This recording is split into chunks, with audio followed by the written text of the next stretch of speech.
So if you're planning or even just thinking about getting the game Horizon Forbidden West and wondering about what's in store for the game, then in this video we're going to go through the 8 key details that we currently know that's out there that should help you make your decision or get you excited for it, hopefully. So we're going to be covering the setting for the game, the new game mechanics that are there, and plenty of other things as well. So getting straight into this then, the first thing we know is around the game setting. So if you remember back to Horizon Zero Dawn, that was set in Colorado. Now, as the title suggests, we're going west this time. We're staying in the US, but we're going west. And rather than just being set in Colorado, it's now going to be set in 3 different states. So it's going to be set in Utah, Nevada, and also California.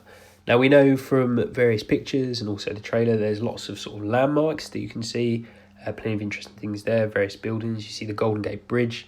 There's various clues that suggest we've got Yosemite Park.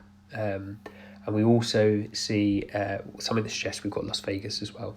So that's very much where the game setting is, which is the first of the game details. And that kind of leads into our second detail. And the second detail is the map is going to be bigger than before. Now, we had a pretty expansive map before, but unsurprisingly, if you're going from 1 state to 3, that suggests the map is getting bigger, and that is absolutely true. The map is going to be getting bigger, which is fantastic.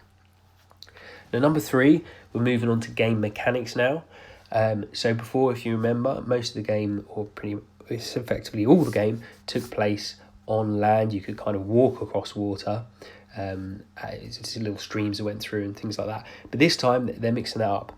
So we're not just going to have the working on land, but we're going to also be able to go underwater. And it's not just going to be a small casual part of the game. That's actually going to be a reasonably big part of the game. So there's going to be quests down there. You can be able to find treasures. It's a proper fleshed out mechanic, which should be pretty interesting. Also, on the game mechanic side, it does seem like we're going to get a much better mechanism for climbing this time as well. So they seem to have improved that also. Number 4, our next detail now, is around the new machines. There are going to be plenty of new machines out there. And if you look at it, the creatures that they're looking at creating machines based off are very much prehistory, which is kind of ties in very much with what we saw in the first game. The ones we've seen so far is there's a mammoth-like creature, very similar to a mammoth. Again, like I say, these are all machines, but they're animal types. So we've got the mammoth. We've also got a underwater creature, which we know will be in the game, and that looks very much like a Kronosaurus, if you know what that is. It's a scary-looking prehistoric creature that swims around with rather large teeth. And then the other creature that we know we're going to get is a pterosaur-type creature, which obviously is going to be flying around in the sky. Now, there is a suggestion out there, which isn't confirmed, that potentially we might be able to ride in the sky on some of these creatures, but at the moment we don't know whether that's true or not. But it would be pretty cool if it was true.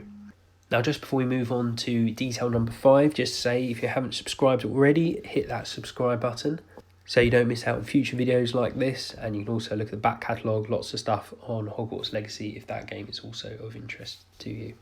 So, back to the details then. Detail number 5.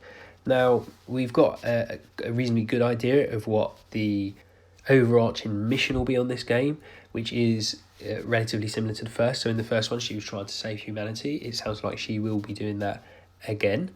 This time, though, it's not just the machines which seem to get corrupted, but it looks like it's also going to be humanity itself. This time we've got a red plague, which is affecting humans, as I say, and machines. So that should be interesting and a little bit different as well. So plenty of scope to move the story along there.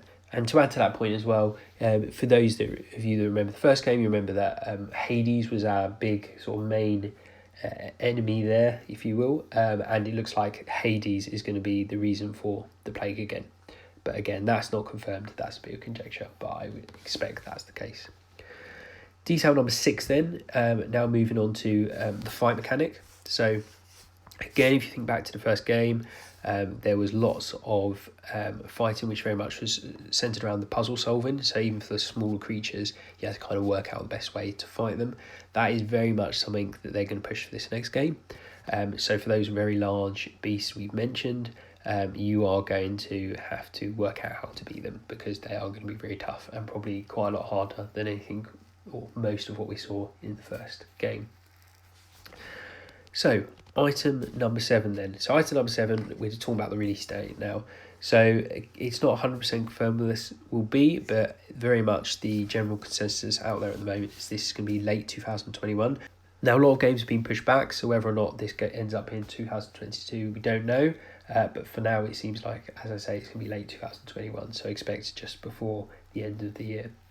So our very last detail then is what are you going to be able to play on. So even though we're talking about late 2021 and there hasn't been many exclusives to the PS4, this game is going to be on the PS4. And for those of you who have a PlayStation 5 or don't but very much hope they'll be able to get one, this will be on the PlayStation 5 as well.